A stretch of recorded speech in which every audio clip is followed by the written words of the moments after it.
After not seeing him for a month, John just thrust a divorce lawyer's business card at me without even asking, "Are you okay? Or how are you feeling divorcing a wife who doesn't work? Pay me $1,000 a month as alimony. Sounds good. Take care." John chuckled as he said this, standing beside him.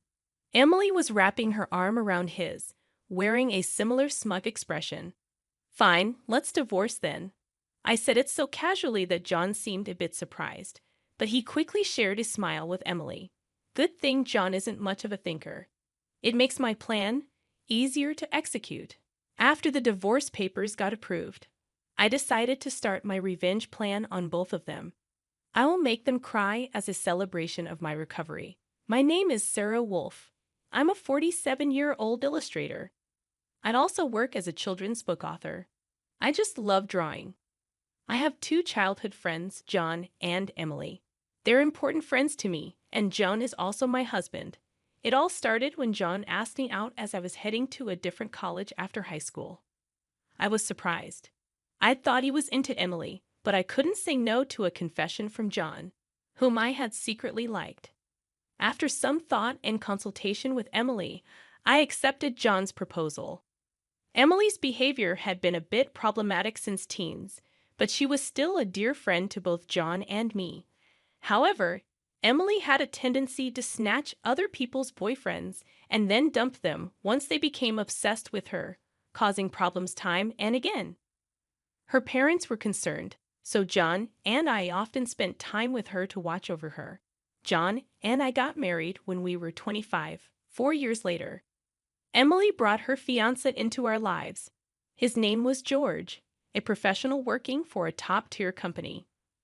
Nice to meet you, Sarah and John. I've heard so much about you. Looking forward to our future together. George was very polite, and we all got along immediately. We would get together during holidays and vacations, taking trips or going on long train rides to enjoy some drinks. However, things started falling apart after Emily got pregnant 2 years into her marriage. John and I originally had many siblings, so there was no worry about an heir. So we decided we didn't need children. Both of us loved kids, but weren't keen on actively caring for them. Besides, we loved our freedom to travel and enjoy drinks. We often found it heartwarming to see families with children, but it was never more or less than that. When Emily announced her pregnancy, John's attitude started to change. He quit smoking because Emily said she couldn't stand the smell, and even offered to drive her to doctor's appointments using his vacation days. I warned him, "George might get upset if you're always with Emily." But John argued back, "You have work, don't you? She's our childhood friend, and she's reaching out for help. You're heartless." I said, "I've been buying things and helping where I can, but going with her to the obstetrician is crossing the line." When I said that, John frowned, and then he glared at me. "Why?" "Because Emily wants it, right? She says she's anxious about the checkup.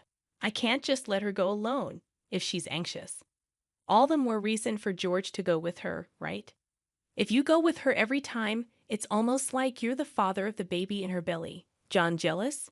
You're not going to get pregnant anyway, so what's the problem?" He didn't take my concerns seriously, and instead started to snap, saying I was being annoying. We had hardly ever had a fight during our marriage, but things changed when Emily got pregnant. Our arguments increased, and that didn't change even after Emily gave birth. In fact, John started spending even more time with Emily and their child, Emma. But when Emma was 6, an incident occurred. It had to do with the attendees of Emma's graduation ceremonies. The day before the graduation, John suddenly started rummaging through the closet. "John, what are you doing? Have a meeting tomorrow." John's workplace had a casual dress code, but there was a rule to wear a suit during client meetings, so he always kept a few suits ready. But they were all thrown on the bed now. Ah, no, just trying to decide what to wear for the graduation ceremony. "What? You're seriously thinking of attending the graduation?" "Yeah, George, can't make it. Emily asked me." "Wait, that's absurd. No matter how you look at it, I inadvertently raised my voice in denial. Immediately, John's face turned sour. I knew he occasionally picked Emma up from kindergarten, and I had done so myself when asked, yet it was nonsensical for a childhood friend who wasn't even a biological parent to attend a graduation ceremony. What? You still doubt me and Emily? I'm disappointed that you can't even help out. That's not the point. Point anyway. I'm attending the graduation tomorrow, so iron a shirt properly. John said that and abruptly ended the conversation, leaving me behind and going to the bedroom. I had no choice but to call Emily. Hello, Emily. About tomorrow. Sorry about tomorrow. I'm borrowing John. But won't George be upset about the graduation attendance, Sarah? What are you talking about? Obviously, I haven't told George that the graduation is tomorrow. I'll tell him after the ceremony. I was shocked to learn that George didn't know about the graduation schedule. Upon further questioning, it seemed that Emily hadn't informed George about any of the kindergarten events so far, and John had been acting as the father at the kindergarten, which made me dizzy with its selfishness. Wait a minute, Emily. Isn't that extremely unreasonable? It's disrespectful to George, and just because he's a childhood friend, eh? What's wrong? Sarah, you're scary. Well, see you tomorrow. Wait, Emily. I was trembling with anger at Emily, who unilaterally hung up the phone. Still, in the end, I ironed a shirt, prepared a tie, and the next morning saw John off to Emma's graduation ceremony. Since then, Emily and John started going out more frequently, from once a month to once a week, and then to 3 times a week. Eventually, even George seemed to have some suspicions, and one day, while John and Emily were out, he visited our house alone. I'm sorry for visiting you late at night. There's something that's been bothering me.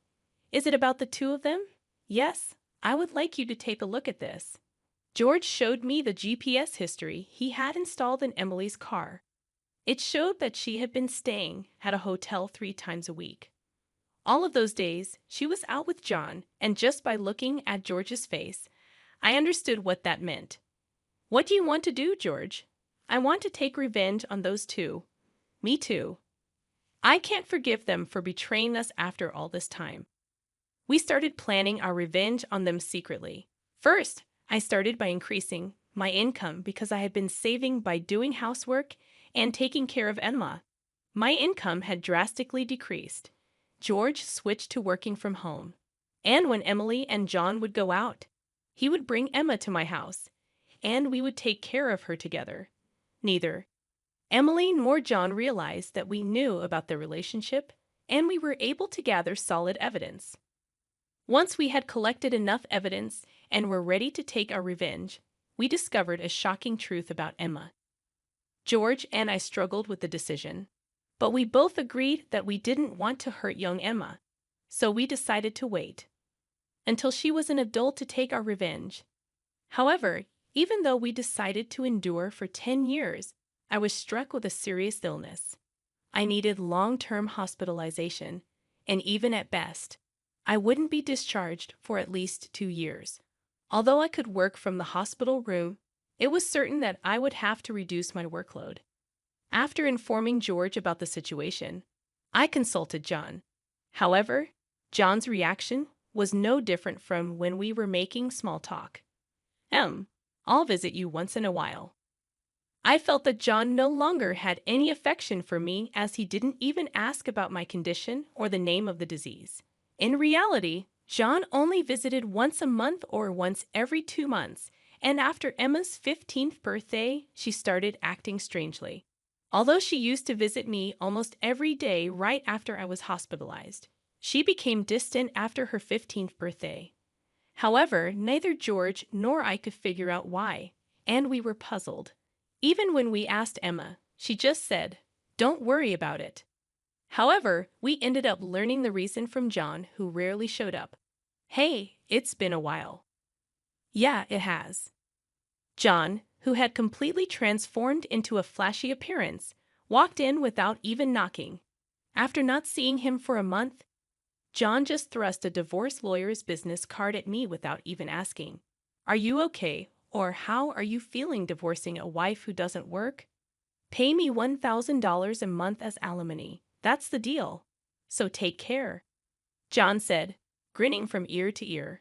Beside him, Emily wrapped her arms around John's with a similar expression on her face. Fine, let's divorce then, I casually agreed, which seemed to surprise John for a moment. But he quickly exchanged smiles with Emily. It was good that John wasn't the type to think too deeply. That's why my plan worked so well. After receiving a notification that the divorce was finalized from John, I decided to start my revenge plan against the two of them. I will make them cry as a celebration of my recovery. I promptly started to take action. First, I contacted George to transfer hospitals. Then I informed my lawyer that they would be mediating between the two parties from now on. George also began to act at the same time. He moved near my new hospital with Emma, and he started to visit me frequently. Emma still had a gloomy expression, but I was happy that she came to see me every day. Most of my belongings were already in the hospital room. So I told John to dispose of the rest. I didn't want to bring anything that the two of them might have touched into my new life.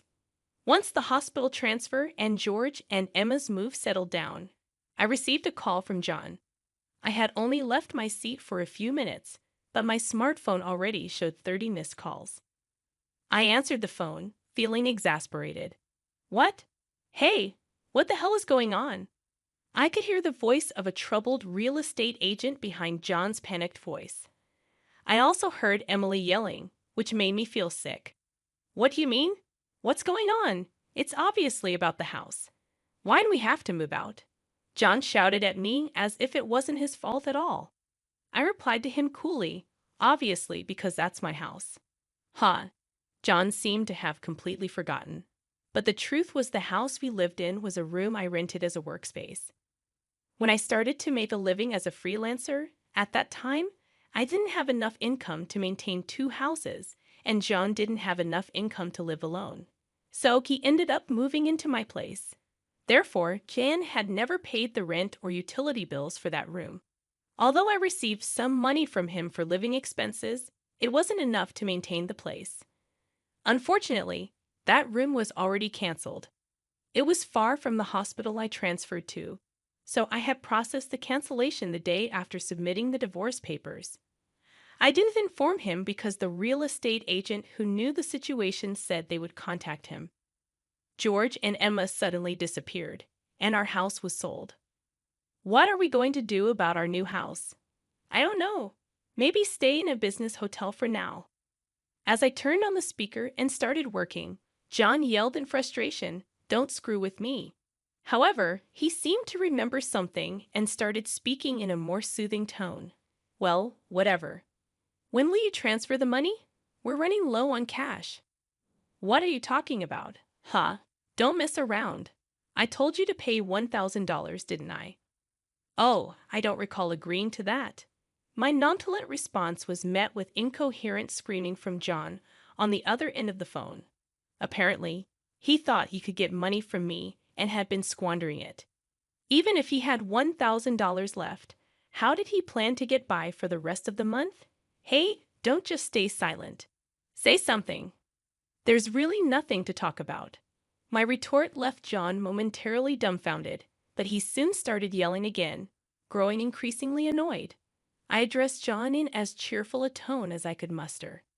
Anyway, we're basically strangers now, so please don't contact me anymore. You'll hear from my lawyer. Huh? Lawyer? Hey, wait a minute. I hung up without listening to John's response. He tried calling back several times, but I ignored it, and eventually the calls stopped. However, angry that I didn't answer, John started ignoring calls from my lawyer. He certainly had a childish side, but I never imagined he'd be the kind of person who didn't mind causing trouble for others. I sighed deeply at John's selfishness. A few months later, after a temporary discharge from the hospital, I visited John's parents' house. In front of me were John and Emily, both looking small and trembling. You telling my parents is a low blow. Oh, I just reported that we got divorced. Jan glared at me in response to my answer, but he shrank back under his father's stern gaze.